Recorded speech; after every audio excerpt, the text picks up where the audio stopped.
Damion Baston, he was a Jamaican national who he went to America with his mum and his sister at the age of 8 and was living in the States for a long time and just was going to school there. He wasn't actually a citizen though of America. From talking to the girls, Baston was quite a controlling man. He definitely manipulated the girls into behaving the way that they did. He was very flashy, very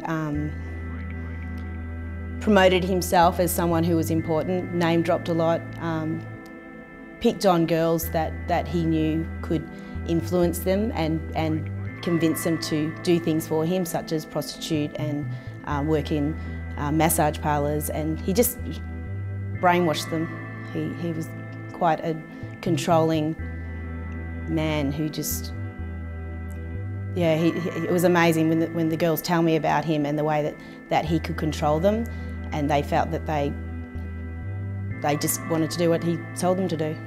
The two Australian victims, after speaking to them, they had very similar stories of how they met him. He was very, they met just at, one was in a nightclub in Queensland, the other one was in a nightclub in Sydney.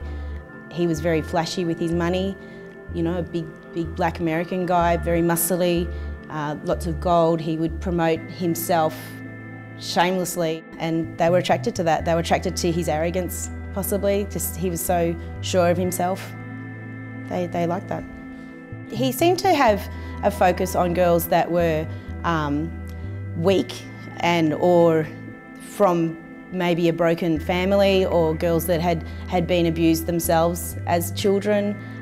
Somehow he could weed out those girls, and he would search for those girls, prey on those girls. He had probably a talent for locating them, and that was one way that he would get them to do what he wanted, because he would convince them that he was someone who was going to care for them and give them a better life than they had.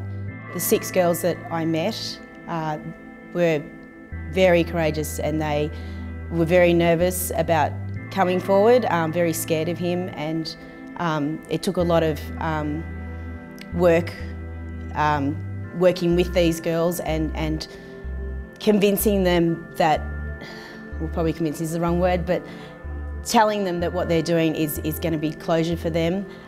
They were so nervous, they were shaking like leaves before they'd go on the stand, because they hadn't seen him since the time that they got away from him, so some of it had been years. So in order to face him again, they were very nervous. They were scared of him, and they knew, well, he would tell them that he had people that would come after them, and they were scared. They were scared for themselves and their family, so they were so courageous to come forward. It definitely gave them closure. The girls were, in a way, they were living a secret, and by coming forward, which it let them, they faced him and got to sort of show him that they weren't scared of him anymore. And they did, they walked away and they've moved on with their lives, and they've got closure. They're not living in fear that he's going to come after them. They know exactly where he is now. Even at the time of the trial, they often said to me, what happens if he gets out? What if he gets back to Australia? What if he gets another ID and comes back in? And it was continual reassuring them, but now they know where he is, and they've moved on. Both of them have moved on, and they're happy now.